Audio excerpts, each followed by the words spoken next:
સુરતના કોસંબા નજીક national highway 48 પર આજ રોજ વહેલી સવારે 5 વાગ્યે એક મુસાફરો ભરેલી લક્ઝરી બસ ખાડીમાં ખાબકી હતી, જેમાં 12 થી વધુ મુસાફરોને ઈજાઓ પહોંચતા સારવાર હેઠળ ખસેડવામાં આવ્યા હતા। આ અકસ્માતમાં એક યુવકનું સારવાર દરમિયાન મોત નીપજ્યું હતું, જ્યારે ફાયર બ્રિગેડ દ્વારા 40 મુસાફરોનું રેસ્ક્યુ કરવામાં આવ્યું હતું।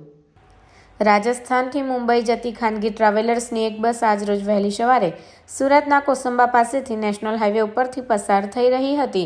તે દરમિયાન બસ અચાનક ખાડીમાં ખાબકી હતી અને બસમાં નીંદર માણતા મુસાફરો દબાઈ ગયા હતા અને બચાવ બચાવની ચીચિયારીઓથી વાતાવરણ ગુંજી ઉઠ્યું હતું।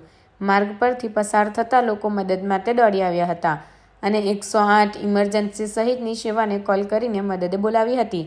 આ સર્જાયેલા અકસ્માતમાં સુરત ફાયર બ્રિગેડની ઇમરજન્સી ટીમ તાત્કાલિક ઘટના સ્થળ પર દોડી આવી હતી અને બસના કેબિનના ભાગનું પતરું કાપીને રેસ્ક્યુની કામગીરી કરી હતી। બસમાંથી 40 મુસાફરોનું રેસ્ક્યુ કરવામાં આવ્યું હતું, જ્યારે ઈજાગ્રસ્તોને સારવાર અર્થે સુરતની હોસ્પિટલમાં ખસેડવામાં આવ્યા હતા, જેમાં એક યુવકનું ગંભીર ઈજાને પગલે સારવાર દરમિયાન મોત નીપજ્યું હોવાનું જાણવા મળ્યું છે। બસના ડ્રાઈવરને ઝોકું આવી જતા બસ ખાડીમાં ખાબકી હોવાની આશંકા વ્યક્ત કરવામાં આવી રહી છે।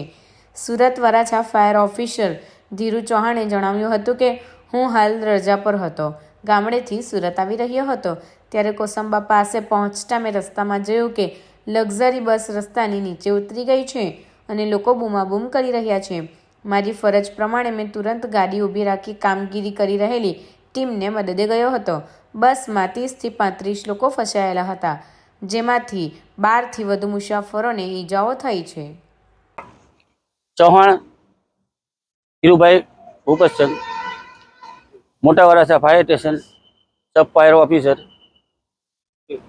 તમે ક્યાંથી ક્યાં જઈ રહ્યા હતા? કઈ રીતે અકસ્માત નોંધાયો? તમે કઈ હાલ રજા પર પણ છો? હું હાલ રજા ઉપર હતો, ગામથી આવી રહ્યો હતો, ત્યારે રસ્તામાં મેં જોયું કે આ લક્ઝરીને આવી ત્યારે એક્સિડન્ટ થયું અને રોડની સાઈડમાં ઉતરી ગઈ અને પબ્લિકની બૂમાબૂમ જોઈ એટલે મારી ફરજમાં આવતો હતો ફાયર ઓફિસર તરીકે, સબ ફાયર ઓફિસર તરીકે કે પબ્લિકને મદદ કરવી જોઈએ, એટલા માટે મેં ગાડી સાઈડમાં લગાવી અને પછી હું તેમની પબ્લિકની સાથે મદદમાં ગયો અને 30 થી 35 માણસો હતા અંદર, એમાં 10 થી 15 માણસોને વધારે વાગેલું હતું, બધાને સેફટી મુજબ કાઢ્યા।